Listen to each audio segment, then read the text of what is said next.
আমি আপনাকে বলছি ভাই, আপনার সমস্যাটা কোথায়? আপনার সমস্যাটা কোথায়? একটা ছেলে, সে লেখাপড়া মোটামুটি জানে, সে ড্রাইভিং পেশাটাকে বেছে নিয়েছে তার পরিবারের কারণে। তার পরিবারকে ভালো রাখার জন্য সে নিজে ইনকাম করে তার পরিবারকে কন্ট্রিবিউট করে তার পরিবারকে এগিয়ে নিয়ে যাচ্ছে, তার পরিবারটাকে সুন্দরভাবে চালিয়ে নিয়ে যাচ্ছে। এতে আপনার সমস্যাটা কোথায়? মানে মানুষের তো একটা ন্যূনতম ভদ্রতা থাকে, আপনাদের কি সেটাও নেই? যেখানে যেটা বলছে সেটাতে হ্যাঁ বলে দিচ্ছেন, যেটাতে না বলতে বলছে সেটাতে না বলে দিচ্ছেন। কেন ভাই, কি সমস্যা? মানে সমস্যাটা কোথায়? একটা মানুষের তো সমস্যা থাকে।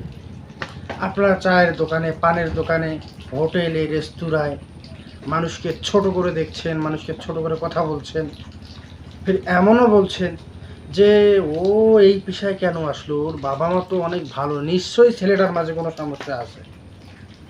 না না না না, নিশ্চয়ই কোনো সমস্যা আছে। মানে কোনো সমস্যা না থাকা সত্ত্বেও আপনি ওই ছেলেটাকে একটা সমস্যার মধ্যে ফেলানোর চেষ্টা করছেন প্রতিনিয়ত। কেন? ও কি আপনার বাসায় যা খেতে গেছে বা আপনার বাসায় থাকতে গেছে? ও পরিশ্রম করছে, ও পয়সা কামাই করছে। আমরা যে মানে আমাদের যে মেন্টালিটি, আমি তো বুঝি না মাঝে মাঝে। মানে কি বলবো, ভাষায় হারাই ফেলি। মানুষকে ছোট করে দেখতে যে এত ভালোবাসে মানুষ, সেটা মনে হয় না দেখলে বোঝা যায় না। বাস্তব বাস্তব কি বোঝেন? আপনার বাবার আছে, আপনি আপনার বাবার কাছ থেকে টাকা নিচ্ছেন বা চেক নিচ্ছেন, নিয়ে পার্টি করতেছেন, ঘুরে বেড়াচ্ছেন, হ্যাঁ, চিল করতেছেন, গাড়ি কিনতেছেন, বাড়ি করতেছেন, সেটা আপনার ব্যক্তিগত ব্যাপার। কিন্তু যারা মধ্যবিত্ত, যারা নিম্নবিত্ত, তারা কিভাবে চলে সেটা তো একবার দেখার প্রয়োজন মনে করেন নেই। কথা বলার সময় ধরুম করি তো বলি দিলেন, অমুকের ছেলে অমুক করে, আরে বেটা তোর ছেলে কী করে সেটা আগে দেখ, সেটা আগে নিজেকে দেখতে হবে। আমি রাগ হচ্ছি, এর কারণ আছে, আপনাকে কারণটাও বলবো, কারণটা শুনবেন অবশ্যই। আপনি মনে করেন কোনো একজনকে নিয়ে যখন কোনো কাজ করছে, সেই ছেলেটা কোনো ভালো কাজে অংশগ্রহণ করছে, হোক না সেটা ক্লিনার হোক, ওয়ার্ড বয় হোক, বা মেডিকেলের কোনো কাস্টমার কেয়ার অফিসার হোক, বা সে চায়ের দোকান দিক, বা ঝালমুড়ির দোকান দিক, বা সে আচারের দোকান দিক, বা সে ড্রাইভিং করুক, বা সে কম্পিউটার অপারেটর হোক, হোক না সে যে কোনো পদে একটা কর্মে তো কর্ম করে খাচ্ছে নাকি? আপনার কাছে তো 2 টাকা হাতে পেতে চেয়ে খাচ্ছে না। ও কি হাত পাচ্ছে আপনার বাসায়?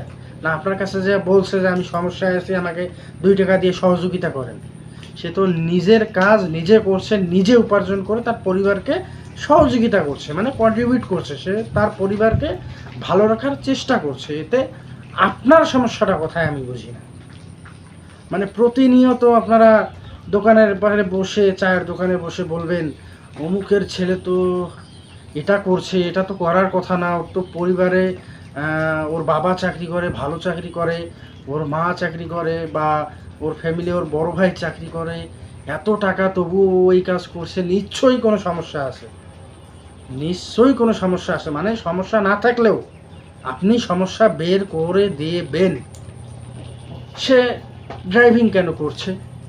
সে কেন হঠাৎ ঝালমুড়ির দোকান দিল? সে কেন হঠাৎ ব্যবসার দিকে ঝুঁকছে? তার তো অভাব নেই, সে বসে খেলেও তো তার সাত পুরুষ শেষ হবে না। মানে এই ধরনের গল্পগুলো আপনারা করেন। কিন্তু বর্তমান অবস্থাতে কেউ যদি বাসায় বসে থাকে, আমি মনে করব কেউ যদি বাসায় বসে থাকে, সে ভবিষ্যতে গিয়ে পস্তাবে, এবং সে ভুল করছে, প্রতিনিয়ত সে ভুল করেই যাচ্ছে। মনে করুন কোনো একজন ছেলে ড্রাইভিং পেশায় যুক্ত, সে অনার্স কমপ্লিট করেছে, মাস্টার্সের দিকে যাচ্ছে, তার লক্ষ্য কিন্তু আছে অন্য, কিন্তু সে তার পরিবারকে কন্ট্রিবিউট করার জন্য, তার পরিবার যাতে ভালো থাকে সেই জন্য সে স্ট্রাগল করে যাচ্ছে, মানে কষ্ট করছে। এটা আপনার সমস্যা কি? আপনারা তো সব কাজকেই ছোট, মানে এমনিতেই তো কাজ, আপনার বাংলাদেশের মানুষ তো এমনি কাজকে ছোট করে দেখে। মানে একদিন যদি কামাই হয় 1500, বাসায় বসে থাকবে মনে করেন 2 দিন, তারপর ওই টাকা শেষ হওয়ার পরে দেখবেন যে আবার কাজে গেছে। অভাব অনটন লেগেই আছে। কেন লেগে আছে? ওই যে আলসিয়া, অলসতা, এই অলসতার কারণে বাঙালিরা এগিয়ে যেতে পারে না। আপনি আমি আমাদের মতো সাধারণ মানুষ এগিয়ে যেতে পারে না, এইটা হচ্ছে মেন কারণ। আর আমরা অপরের নামে নিন্দা করতে অনেক পছন্দ করি, মানে নিন্দা করতেই আমাদের ভালো লাগে। আরে ভাই, ও তো ওর পরিবারকে দেখছে, তাকে বুঝতে হবে তার তার তো একটা নিজের ভবিষ্যৎ আছে।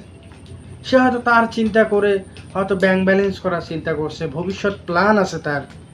সেই প্ল্যানের মাঝখানে আপনি চায়ের দোকানে নিয়ে তাকে আলোচনা করছেন, সে কিন্তু এগুলো পরোয়াও করতেছে না, কিন্তু আপনি তাকে নিয়ে আলোচনা করা ছাড়তেছেন না। মানে আলোচনা ছলা কাকার দোকানে চা খাইতে খাইতে কইতে হবে অমুক ছেলে কেন এরকম করছে, নিশ্চয়ই কোনো কারণ আছে, মানে এটা আপনাকে বলতেই হবে। না বললে আপনার ওই চাটা আর হজম হচ্ছে না। চায়ের সাথে তো পানও আছে, পানের সাথে টানও আছে, এর কথা বাদেই দেন। একটা মধ্যবিত্ত পরিবার চালাতে গেলে বর্তমান সময়ে নাই নাই করে হলো তাকে 30,000 টাকা গুনতে হয়। 30,000 টাকা, কারণ বর্তমান ডিজিটাল যুগ। এখন সবাই সময় বাঁচানোর জন্য বিদ্যুৎ ব্যবহার করে থাকে। বিদ্যুতের মধ্যে অনেক জিনিসপত্র আছে, যেমন রাইস কুকার, ম্যাজিক চুলা, তারপর ব্লেন্ডার, অনেক ধরনের। পুরুষ মানুষ তো এত কিছু জানি না, কিন্তু অনেক ধরনের জিনিস। তা মাস শেষে আমি যে 30,000 টাকার কথা বললাম, একটা মধ্যবিত্ত পরিবার যখন চলে, তার অফিস থেকে নিশ্চয়ই যাতায়াতের ভাড়া 2,000 থেকে 2,500 টাকা, সে মনে করেন 3,000 টাকা ম্যাক্সিমাম, সে কোনো কিছু খায় না, 3,000 টাকা। কারেন্ট বিল মনে করেন নিম্ন নিম্ন হলেও 2,000 টাকা, 5,000 টাকা গেল।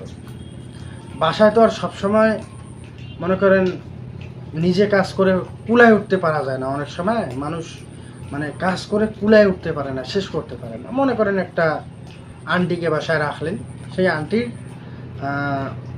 মাসিক একটা কিন্তু একটা অ্যামাউন্ট দিতে হয়, টাকা দিতে হয়, ধরেন 5,000 টাকা, তাহলে কত বলে 10,000। আপনি তো আর প্রতিদিন আলু ভর্তা ভাত খাবেন না। আমরা তো খালি নামমাত্রই বলি যে আমরা মাছে ভাতে বাঙালি, আসলে তো মাছ ভাত তো কেউ খায় না, সেটা তো বোঝাই যায়। ঠিক আছে, সকলের যে কথাবার্তার সাইজ। তো যাই হোক, ওই বড় লোকসদের হিসাব করতেছি, যারা বড় লোকস। আর মধ্যবিত্তদের হিসাব কি জানেন? মধ্যবিত্তদের হিসাব 3 দিন মাস, হয়তো 2 দিন জোরপূর্বক মাংস ভাত, আর 2 দিন ডাল সবজি ভর্তা, এগুলো দিয়ে মধ্যবিত্তরা চলে।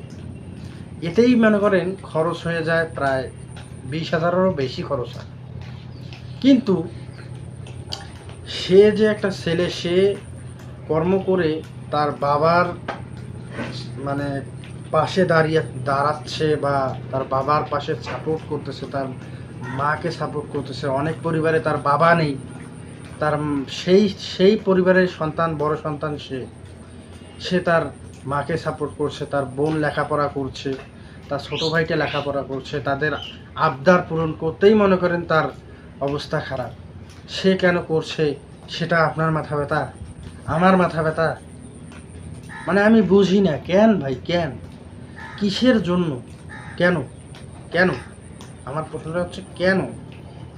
এই যে আপনি একজনের বিরুদ্ধে নিন্দা করছেন বা গীবত গাইছেন, এটা কি ঠিক করছেন? বা এটা কি ঠিক? আপনি কি এটাকে ঠিক মনে করেন? আপনি কি নিজেকে কি মনে করেন? আপনার একারই আছে, ওর নাই? ওরও তো কিছু না কিছু আছে। আপনি হয়তো এখন শেষ করছেন, কিন্তু ও ভবিষ্যতের জন্য রাখছে, যাতে কি হবে জানেন? এক সময় আপনার অবস্থা হবে কেমন? ওই ছলা কাকার চায়ের দোকানের পাশে আপনাকে একটা চায়ের দোকান দেওয়া লাগবে, আর ও আসিবির ওই সেই চায়ের দোকানে চা খাবে। তার মানে কি, তখন এখন যে তার খরচ করার বয়সটা, স্টুডেন্ট লাইফে সে যে স্ট্রাগলটা করছে, তখন তো আপনার থাকবে না ওই টাকা, তখন তার টাকা থাকবে, সে এসে চা খাবে। কিন্তু সে অপরের মতো পরনিন্দা করেনি, সে নিজের লক্ষ্য স্থির করে এগিয়ে গিয়েছে। সেই জন্য আপনার দোকানে এসে এখন চা খাচ্ছে এবং চা খাবে ভবিষ্যতে। আপনি ভবিষ্যতের জন্য রেডি থাকেন। কারণ কি জানেন? কারণটা তো জানেন না। এই যে নিন্দা করতে করতে নিজের যেটা ছিল সেটা তো খায়া বেঁচে ফেলছেন, মানে শেষ করে ফেলছেন। পরিবার থেকে নিয়ে আসছেন, বেকার বসেছিলেন, খাইছেন, গল্প করছেন, শেষ, বাসায় গেছেন, ঘুমাইছেন। আপনার আর কোনো চিন্তা ছিল না যে আমি ভবিষ্যতে কি করব, বা আমার ভবিষ্যতে যারা সন্তানাদি আছে তাদের জন্য কি রাখবো, বা তাদের জন্য কি করে যেতে পারবো, এইসব চিন্তা আপনার মাথায় ছিল না। আপনার মাথায় চিন্তা ছিল জাফর কাকুর ছেলে, জাফর কাকু এত বড় মানুষ, তার ছেলে কেন ড্রাইভিং করছে বা ঝালমুড়ির দোকান দিল, উদ্যোক্তার মাথা ভূত কোথা থেকে আসলো, সে কেন করছে, সে কি ফেমাস হওয়ার জন্য করছে, নাকি তাকে 10 জন চিনবে সেই জন্য করছে, নাকি সে আসলেই কষ্টে আছে, নাকি এটা লোক দেখানো। আপনার যা মনে হয় আপনি তাই বলে যাচ্ছেন। এতে কিন্তু ও কোনো কেয়ার করছে না, ও ভাবছেই না এগুলো নিয়ে।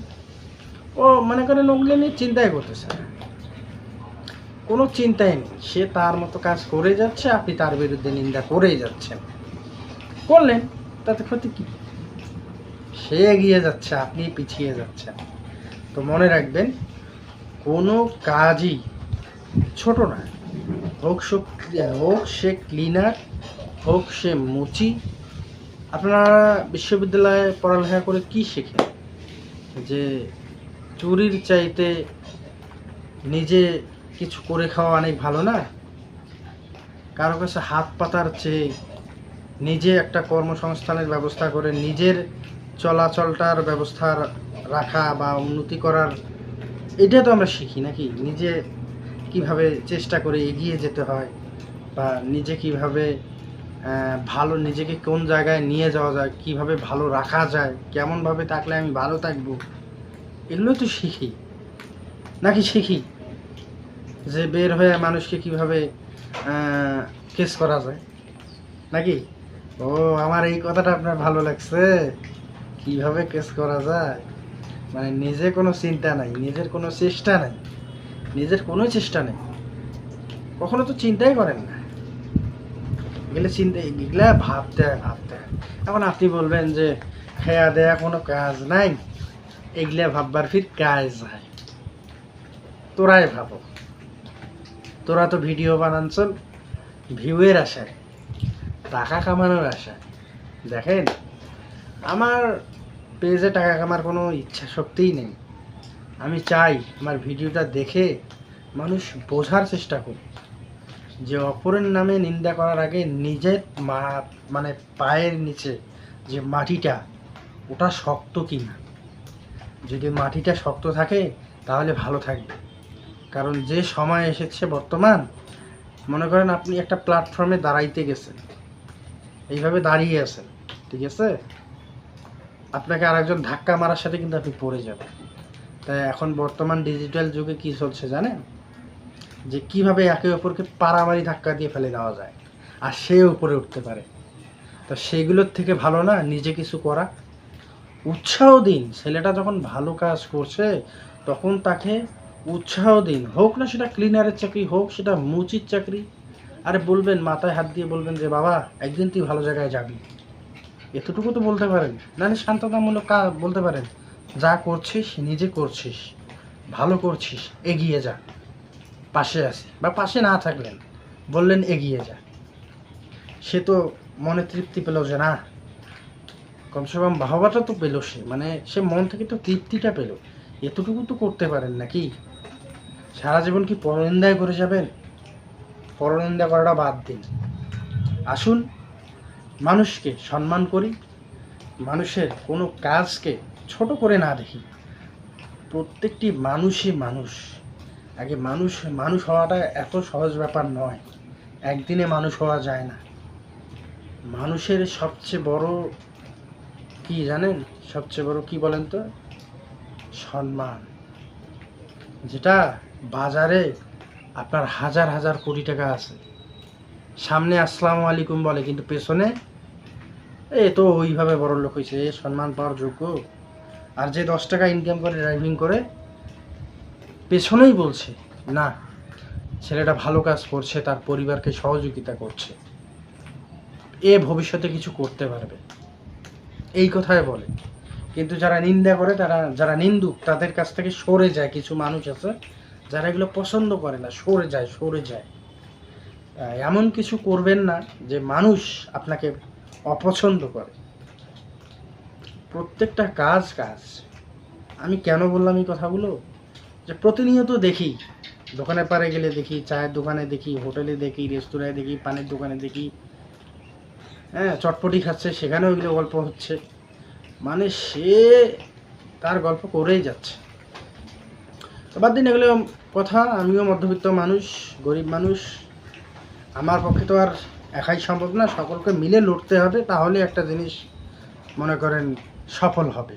যখন লড়তে শিখবেন তখনই সফল হবে। আর চোরে কোনোদিন ধর্মের কাহিনী শোনে না, বাদ দিন। কিন্তু কারো নিন্দা করবেন না প্লিজ, কারো নিন্দা করিয়া না।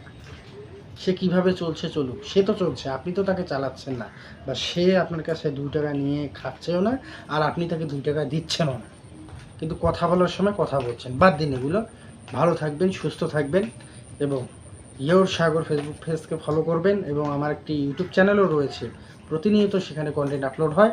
অল বাংলা টিউটোরিয়াল এবং সাগর বাবু 2টি চ্যানেল রয়েছে, সেই 2টিতে গিয়ে ফলো করে আসবেন। এবং আমার কথাগুলো যদি আপনাদের ভালো লাগে, আর আমি মধ্যবিত্ত যেহেতু, আমার মন থেকে কথাগুলো বললাম, আমার মতো যারা আরও মধ্যবিত্ত রয়েছেন তাদেরকেও যদি এই ভিডিওটা ফর ইউতে চলে যায়, বা কোনো একদিন আপনাদের কাছে পৌঁছায়, অবশ্যই ভিডিওটি যদি ভালো লেগে থাকে তাহলে অবশ্যই লাইক, কমেন্ট, শেয়ার কিন্তু করবেন। আমি নিজে আপনাদের পেজ ঘুরে আসবো। ভালো থাকবেন, সুস্থ থাকবেন। আসসালামু আলাইকুম।